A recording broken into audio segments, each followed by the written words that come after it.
నమస్తే, నేను మీ మధు. అల్లు అర్జున్కి ఎన్టీఆర్కి ఫ్యాన్ ఫాలోయింగ్ ఏ రేంజ్లో ఉంటుందో ఎవరికి చెప్పాల్సిన అవసరం లేదు. అయితే ఇప్పుడు త్రివిక్రమ్ కాంబినేషన్లో ఒక చిత్రం రాబోతుంది. ఆ చిత్రంలో ఎన్టీఆర్కు బదులుగా అల్లు అర్జున్ని సెలెక్ట్ చేసినట్లు కొన్ని వార్తలు అయితే చెక్కలు కొడుతున్నాయి. ఇందులో నిజం ఎంతుంది, ఆ మూవీ ఏంటి అనే విషయాల గురించి రోజు మనం చర్చించుకుందాం. ప్రస్తుతం మనతో పాటు ఉన్నారు film and political analyst Shravan Veerlapati గారు ఉన్నారు. వారిని అడిగి మరిన్ని విషయాలను తెలుసుకుందాం. నమస్కారం సార్. నమస్కారం అండి. సార్, మీకు తెలిసిందే ఎన్టీఆర్కి ఏ రేంజ్లో ఫ్యాన్ ఫాలోయింగ్ ఉందో అల్లు అర్జున్ కూడా అదే రేంజ్లో ఉంది. కానీ ఇప్పుడు త్రివిక్రమ్ కాంబినేషన్లో రాబోతున్న ఈ చిత్రానికి అల్లు అర్జున్ని ఫైనల్ చేసినారని చెప్పేసి అంటున్నారు. ఎందుకని సార్? ఎన్టీఆర్ని ఎందుకు రిజెక్ట్ చేసినట్టు, అల్లు అర్జున్ని ఎందుకు సెలెక్ట్ చేసినట్టు? యాక్చువల్గా త్రివిక్రమ్ శ్రీనివాసరావు గారు గుంటూరు కారం తర్వాత సినిమా చేయాలి. హీరోలకు సినిమాలు వరుసగా ఉంటాయి. ఈ అల్లు అర్జున్కి ఉన్నాయి, జూనియర్ ఎన్టీఆర్కి కూడా ఉంటాయి. అయితే ఇక్కడ చిన్న కన్ఫ్యూజ్. ఇప్పుడు మనం చర్చించే అంశం సోషల్ మీడియాలో చర్చ జరుగుతున్న అంశాన్ని ఫిలిం నగర్లో సినీ వర్గాల్లో జరుగుతున్న చర్చ. ఫస్ట్ అసలు ఈ త్రివిక్రమ్ శ్రీనివాస్ గారు గాడ్ ఆఫ్ వాల్ అనే కాన్సెప్ట్ తోటి ఒక మెథలాజికల్ ఫిలిం తీద్దాం, సోషియో ఫాంటసీగా తీద్దాం అనేది ఆయన ఉద్దేశం. ఆ సినిమా కథ కూడా సిద్ధం చేసుకున్నాడు. సరే, గుంటూరు కారంలో సబ్జెక్ట్ వేరే జోనర్, అది మాస్ హీరో ఎలిమెంటేషన్. ఇది ఒక మెథలాజికల్గా బహుశా జక్కన్న గారు అంటే మన రాజమౌళి గారిని ఆదర్శం తీసుకున్నాడేమో. ఆ తరహా చిత్రాలు, ఆ సోషియో ఫాంటసీ జోనర్కి వెళ్దాం అనుకున్నాడేమో. సరే, ఆయన ఈ తరహా కథ అయితే రెడీ చేసుకున్నారు. కథ రెడీ చేసుకుంటున్నప్పుడు అది వాస్తవానికి అల్లు అర్జున్ హీరోగా ఆయన పాయింట్ ఆఫ్ వ్యూలో కథ రాసుకున్నట్టుగా మనకి తెలుసు. యాక్చువల్గా అయితే ఫస్ట్ ఆయనే హీరో అనుకున్నారు. ఆ హీరో అల్లు అర్జున్ గారి నుంచి హీరో నుంచి అది మళ్ళీ జూనియర్ ఎన్టీఆర్కి మారిందని, మళ్ళీ ఇప్పుడు జూనియర్ ఎన్టీఆర్ గారి నుంచి మళ్ళీ అల్లు అర్జున్కి వస్తుందన్నట్టు ఒక వార్త అయితే మనం వింటా ఉన్నాం. ఇది ఎంతవరకు నిజం ఏంటో అనేది త్రివిక్రమ్ శ్రీనివాస్ గారు చెప్పితే తప్పించి మనకు తెలియదు. బట్ ఎందుకు వచ్చింది ఈ వార్త, ఏంటి అవకాశాలు ఎంతవరకు ఉన్నాయని మనం చర్చించే కోణంలో చేస్తే, ఫస్ట్ ఆఫ్ ఆల్ ఏదే గుంటూరు కారం తర్వాత ఒక సినిమా చేయాలి కాబట్టి స్టోరీ అయితే రెడీ చేసుకున్నాడు. దానికి సన్నద్ధమవుతున్న వేళ మరి అది కమ్యూనికేషన్ గ్యాప్, ఆల్రెడీ కమిట్మెంట్ ఉందో కానీ బన్నీకి అల్లు అర్జున్కి పుష్ప 2 కమిట్మెంట్ ఇవ్వాల్సి వచ్చింది, షెడ్యూల్కి వెళ్ళాల్సి వచ్చింది.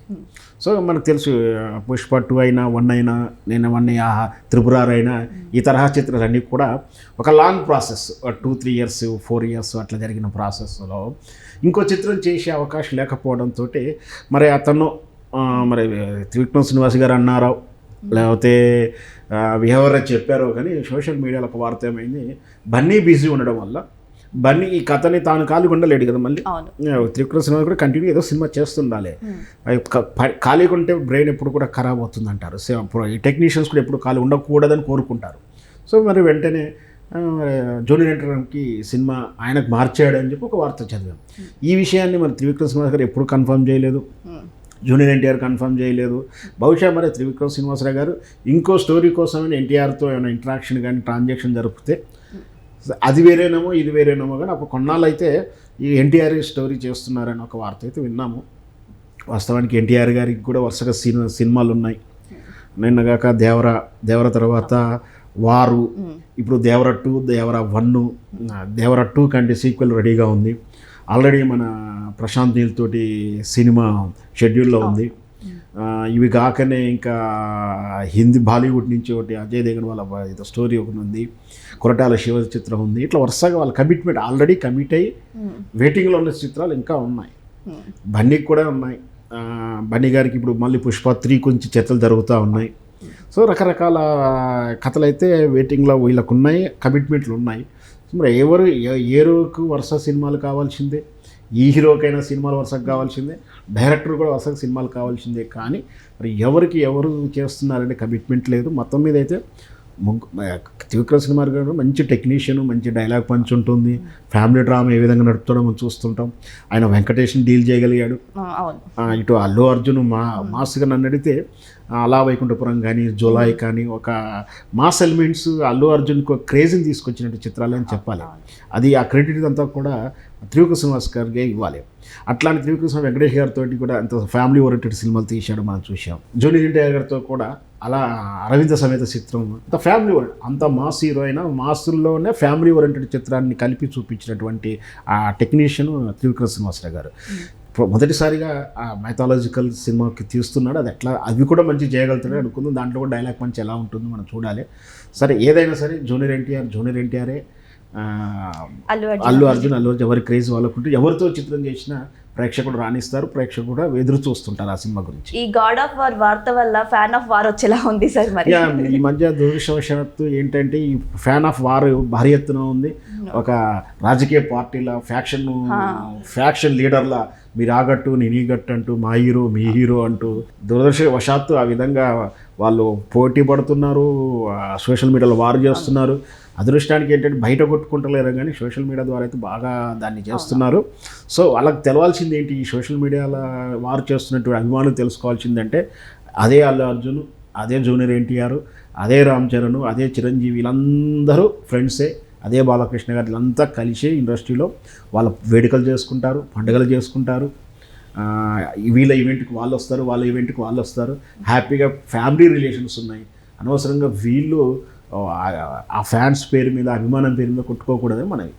త్రివిక్రమ్ గారు ఏ సినిమా తీసినా సరే ఫ్యామిలీ ఎంటర్టైన్మెంట్ చాలా బాగా అటాచ్ అవుతుంది సార్.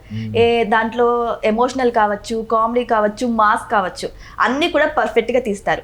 మరి ఈ గాడ్ ఆఫ్ వార్ ఏ రేంజ్లో ఉంటుందంటారు? దేనికి సీక్వెన్స్ అంటారు? సీక్వెన్స్ అని ఏం లేదు, అయితే సబ్జెక్ట్ జోనర్ తీసుకున్నాడు. మెథలాజికల్ ఇప్పుడు నడుస్తుంది, త్రిపురాలు చూసుకున్నా, మన ఈ వర్ష సీతాలు వారణాసి చూసుకున్నా, హైందవత్వం, హిందూ మతము, సాంప్రదాయాలు, దేవుడు, దైవ మహిమలు, దాంట్లో సోషల్ ఫ్యాంటసీ కలుపుకోవడం, అంటే సాంఘిక జీవనం, ఒక హీరోనో ఏదో ఒక క్యారెక్టర్ కలుపుకోవడం, దాంతో చివరాఖరికి ఆ దేవుడు లేదా నమ్మకం లేదా విశ్వాసాన్ని పాజిటివ్ వేలో చూపించడం, దాంతోపాటు ఇవన్నీ కాపాడుకుంటేనే ఆ హీరో ఇమేజ్ని, ఎందుకంటే ఫ్యాన్స్ ఇబ్బంది పడకుండా ఉండడానికి ఇవన్నీ చేస్తూ at the same time subject పరంగా చూసుకుంటూ, హీరో పరంగా చూసుకుంటూ, మూడో కోణంలో తాను ఏదైతే త్రివిక్రమ్ శ్రీనివాసరావు రచయిత అనేటువంటి ఏదైతే కోణం ఉందో, తన ప్రతిభ ఏదైతే ఉందో, మాటల గారడి ఏదైతే ఉందో, డైలాగ్ల పంచాయతీ ఉందో, చాలా సున్నితంగా చెప్పుకున్న విధానం, దాన్ని మాత్రం మర్చిపోడు. తనను తాను నిరూపించుకుంటేనే ఆ హీరోలను నిలబెట్టడం.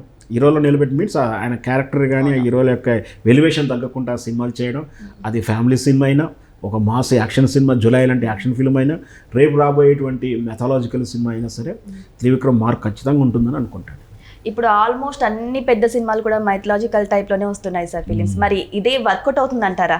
ఖచ్చితంగా ఇప్పుడు ట్రెండ్ కూడా నడుస్తుంది. నిజంగా అయితే ఈ మైథలాజికల్, ఈ హైందవ ధర్మం నుంచి కానీ, హిందూ ధర్మం నుంచి కానీ, లేదా జాతీయతా భావం, దేశభక్తి విషయంలో వస్తున్నప్పుడు ఈ మధ్యకాలంలో అవేర్నెస్ ఎక్కువ ఉంది, చూస్తూ ఉన్నాం సోషల్ మీడియాలో.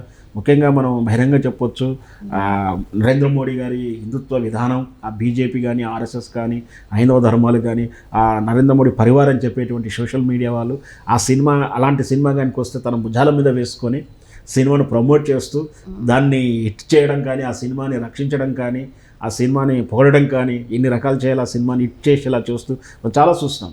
నిన్న మొన్న వచ్చిన ప్రతి సినిమా అంతే.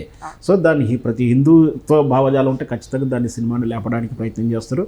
ఇప్పుడు సీజన్ అదే నడుస్తుంది. బహుశా అందుకనే మార్కెట్ సేలబుల్ వస్తువు కదా, ఏదైనా మార్కెట్ ఏం కావాలో అదే ఇస్తారు. వ్యాపారమే సినిమా ఇండస్ట్రీ. సినిమా అనేది పరోక్షంగా వ్యాపారమే. కళాసేవ అంటుంటారు. సరే, కళాసేవ చేస్తుండేనే వ్యాపారం కాబట్టి ఏదైతే ఇప్పుడు సినిమాలు బాగా నడుస్తాయో ఆ సినిమా తరహా చిత్రాలు తీస్తున్నాడు, తప్పేం లేదు. ఇట్లాంటి చిత్రాలు ఇంకా రావాలని కూడా నేను కోరుకుంటాను. నిజంగా ఎన్టీఆర్ కావచ్చు, లేకపోతే అల్లు అర్జున్ గారు కావచ్చు, ఎవరైనా సరే మూవీలో కథ బాగుంటే సినిమా హిట్ అవుతుందని ప్రజలు కూడా ఆశిస్తారు. ప్రజలు కూడా ఇలాంటి సినిమాలని ఎక్కువగా ఆదరిస్తారని తెలుసుకుందాం. Thank you so much.